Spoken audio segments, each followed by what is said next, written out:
Jumping into Terraria hard mode, especially on master difficulty, might be overwhelming, unless you're planning to abuse every single mechanic Terraria has ever seen. Thankfully, I'm here exactly for that. This is Aiming for Gaming, and today we're aiming for strategic planning.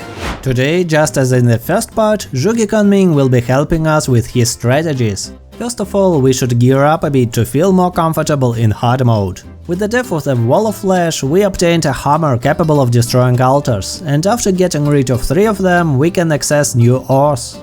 The routine process of farming here is pretty straightforward. We should mine all of them one after another. With the molten pickaxe, we should mine 45 cobalt or palladium to craft the respective pickaxe or drill. Then, with that new mining tool, we should get 120 mithril or calcium for the new anvil and the next tier mining tool.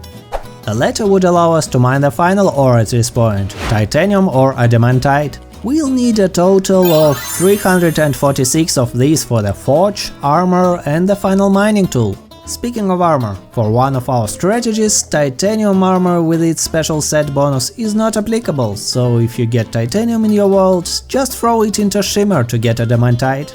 Also, if you're like me and care about aesthetics, spend some time stopping the spread of the purple cancer.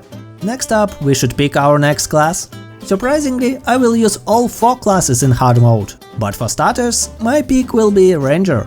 The reason behind this is that it is the only class capable of getting that huge damage boost right at the start of hard mode.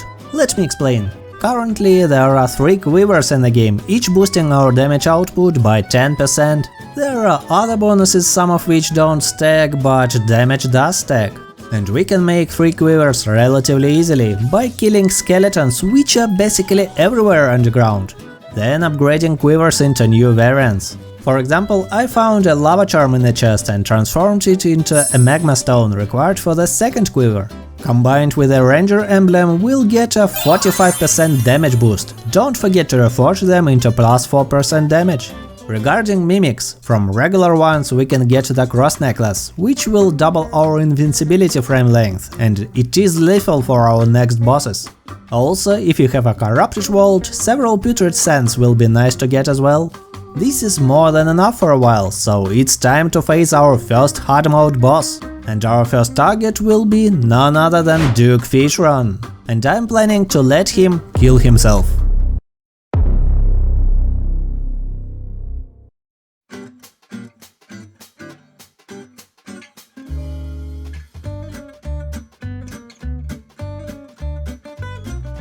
Have you heard about the mighty Lubu, the warrior who had no match in the 3 kingdoms? He was so powerful that 3 sworn brothers of Shu could not defeat him together. But this absolute beast had a weakness in the form of his rage, which led to his infamous death.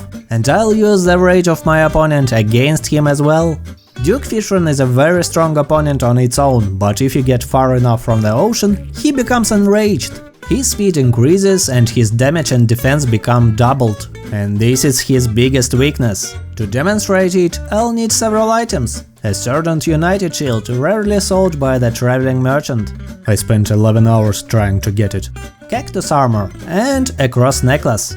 That's it, nothing more. Let me explain. The Sergeant United shield has parry mechanics, which, if you use it right before an attack, will reflect the full damage of the enemy along with some bonus value. The bigger the damage is, the higher the reflected value will be.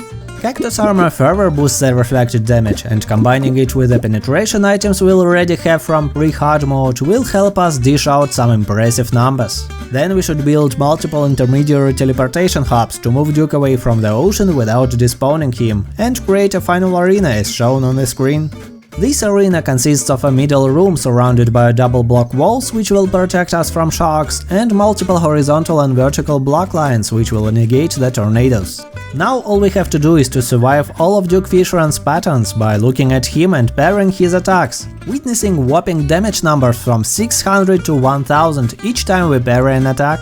Time to test our skills and let the overgrown fish kill itself.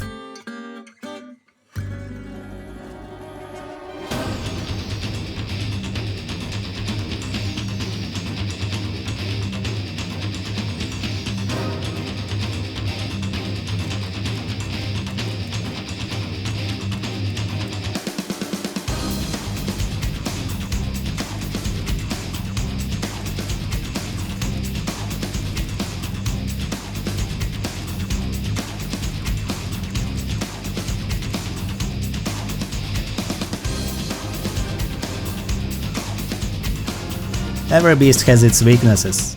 From Duke Fish Run I needed Tsunami. Surprisingly, I got it only on 5th try, after obtaining the summoning staff, wings and even a mount.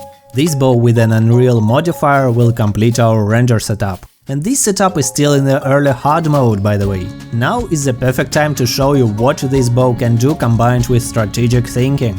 And my next fight will demonstrate it to you.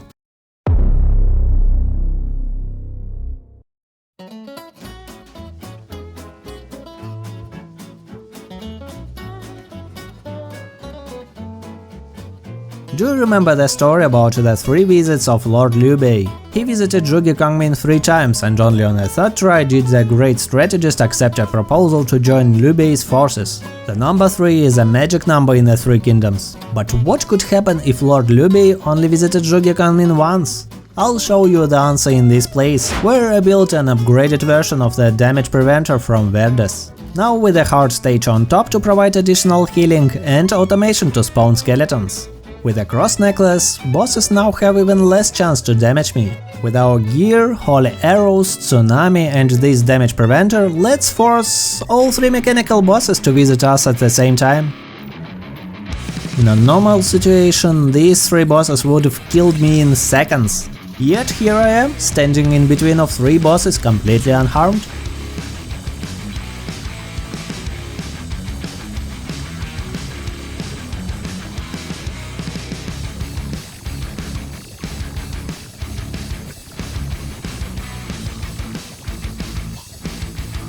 What can I say? If you plan to visit your future strategist, do it 3 times. All 3 mechanical bosses are dead, which means that the vault has entered the Plantera state. With the drops from the mechanical bosses, we can upgrade our tools to farm Chlorophyte, quickly kill the wall of flesh for more emblems. With our gear it's just a joke fight. Then kill mimics for more putrid sands if you still haven't farmed them. With the Avenger emblem and damage modifiers, our damage becomes just insane. Cursed arrows are also great for exploration. And don't forget to collect life roots to raise our health to 500. Now we are ready to take down Plantera. And this time I'll do it with style, with the help of fireworks.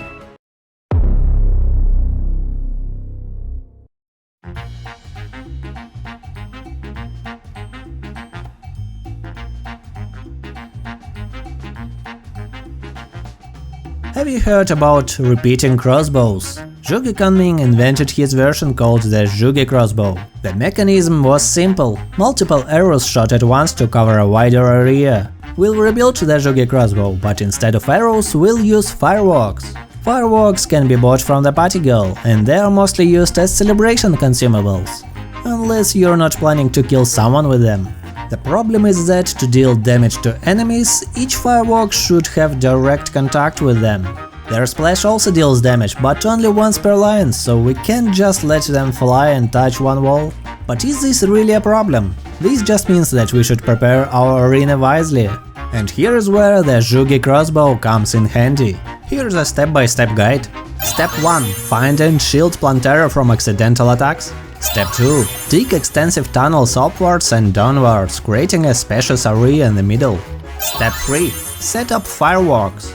You can stack them by placing a teleporter on tiles, followed by fireworks and then removing the tiles. Segment the fireworks into groups of 10 to 12 rows, each with a separate wiring for easy launching. Step 4. Prepare damage preventers on the top and middle parts of the arena, as well as below the bottom part. Connect them with teleporters for swift movement up and down. Now let's summon Plantera and let her meet her end by Zhuge Crossbows.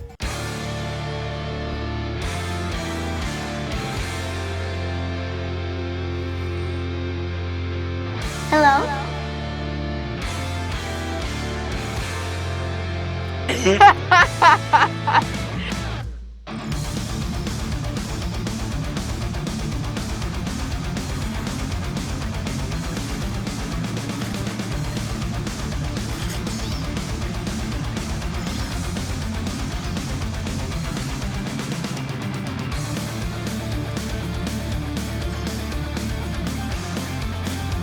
That was an impressive performance. However, it took me 8 hours and almost half of my sanity to set everything up. Nevertheless, the next boss is waiting.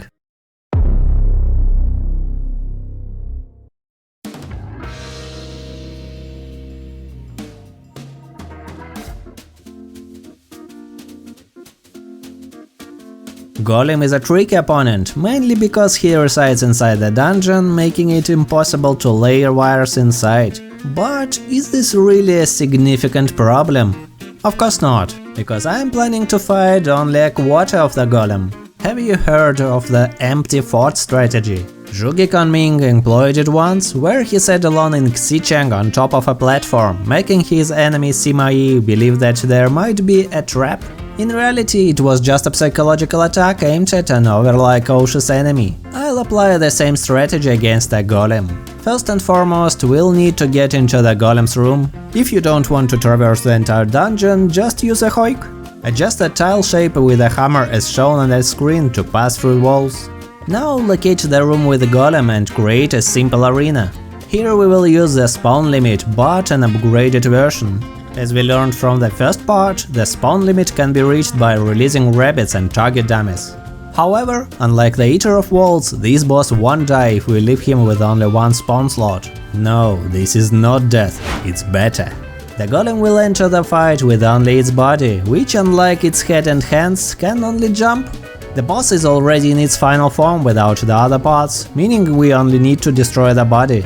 The rest is up to you. You can shoot, lay traps, or in my case I will slowly kill him with dynamite. Why? Because dynamite explodes with the same sound as golem's legs after landing. I hope this is satisfying for everyone here. If you ever feel useless, remember this battle and the golem. And while we're all trying to feel the pain of our golem, I would kindly ask you to leave a like on this video if you're enjoying it so far. This will help me a lot and motivate me to make more videos for you. If you fear someone's trap, you've probably already fallen into it. The game is coming to an end, so it's time to try the craziest strategies Terraria has ever seen. The first of these strategies will be used right now, as I plan to one-shot all the remaining bosses. I have a mind-blowing trick to one-shot 4 of them. Just like Zhuge Kunming utilized all his arsenal at Wuzhang Plains before his death from illness, with the exception that I am not planning today.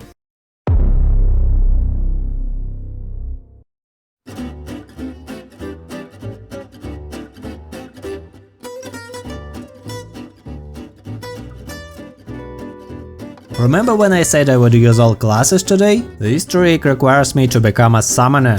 Among many significant inventions of Zhuge Kunming, the landmine stands out. Luckily, in Terraria we can summon landmines with infinite charges. But as with all grand strategies, I need to prepare first. Let's quickly run through the necessary items.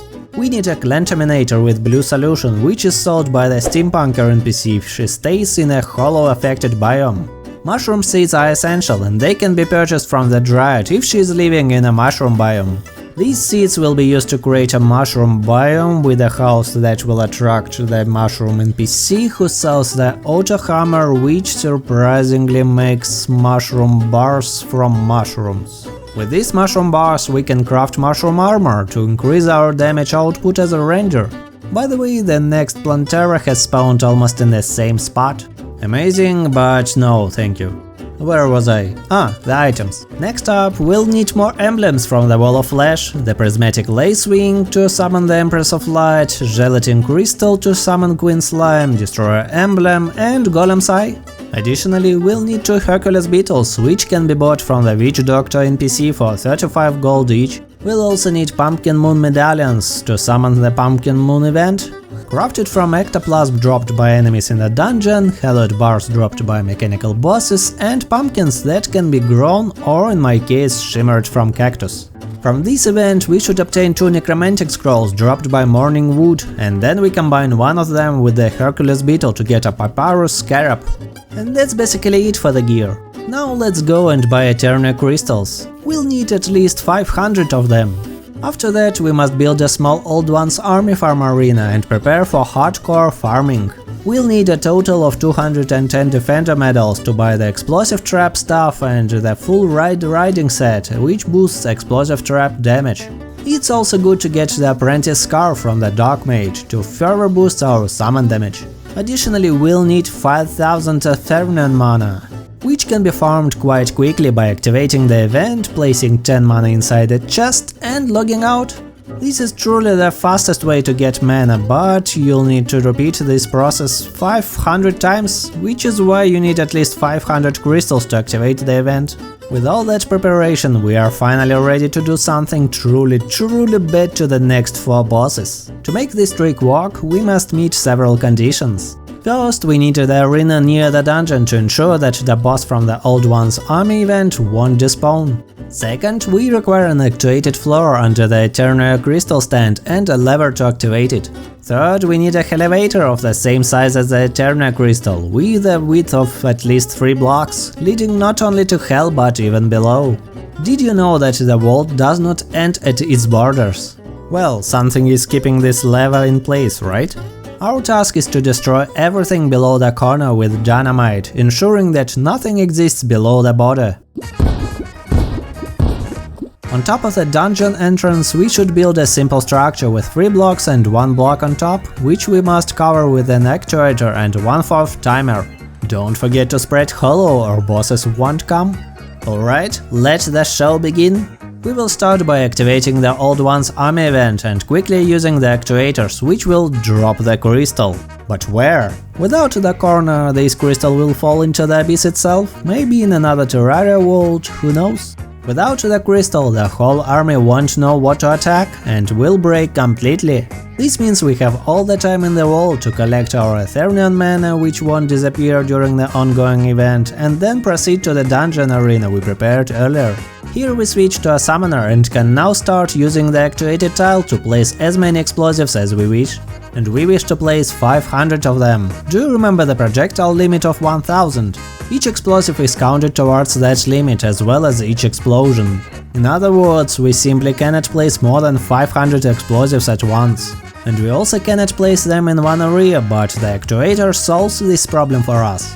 Lastly, during the event, all sentries last indefinitely and with no summon limit, so we can do whatever we want and they won't disappear. However, they require Ethereum mana to be summoned, which we already gathered.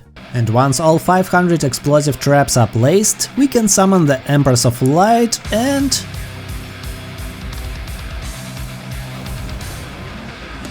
That was the daytime Empress of Light, by the way. The boss that can one-shot you with every attack died from a one-shot? Ironic, isn't it? The same goes for Queen Slime. Well, we're above these guys anyway, so…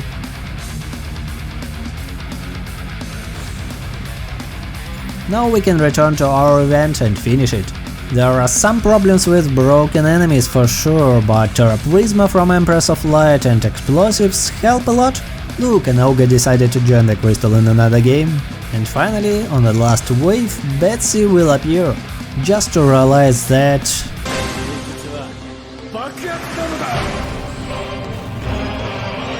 I think this is the most satisfying thing I have ever seen in Terraria. All 4 bosses died from our mind-blowing surprise, so it's time to prepare for the last boss. Kill the 4 pillars, then… Wait, no, sorry, but it's not time yet. For this boss, I've prepared a trick that literally breaks reality. A machine so powerful that it shouldn't exist. A machine that makes any boss a joke. Ladies and gentlemen, let me introduce you to the Pillar of Death. Special thanks to Mappy and Eki for this invention. After surviving in our personal Wuzhang plains, we must accentuate the glory of Zhuge Conmin's strategic talent. And this stuff is exactly what we need. How does it work? That's relatively simple. All the logic lies behind 2 mechanics, side teleportation and water pushing. Side teleportation allows you to be teleported even if you're standing to the side of the teleporter. Also, when you connect multiple teleporters with one wire, the final destination is always the farthest teleporter, which can easily be manipulated with a long wire. Now, what does that mean for us? Here's where water pushing comes into play. If we equip an inner tube while underwater, it will push us up. The longer it pushes, the greater the speed. In other words, if we could get into an infinite water reservoir, our speed will increase infinitely. That's where teleports come in handy, sending us down while keeping us underwater all the time. The teleporters are activated by buttons, which surprisingly start working once you flow through them at high speed. Now you might ask, Andrew, what's the point of all this speed? The answer is lances.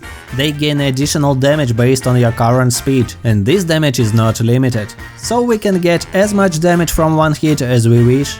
The problem is that Moonlord has 4 segments that we should destroy. 2 of them in the middle we will cover with a lance, as between the teleportations we literally exist in several places simultaneously. As for the hands, I've prepared these 2 rooms. They work similarly to our strategy against the Wall of Flash, but this time they are upgraded with logic from the Steampunker NPC, which combined with this simple teleportation room on the screen allows us to use a static enemy. Jellyfish is perfect to quickly teleport it around the room. So if you use the best possible weapon with a controllable projectile, which is the Rainbow Rod, we can concentrate the insane amount of energy inside with style. All that remains is to gear up for the 2 remaining classes, Mage and Melee, and let the fight begin.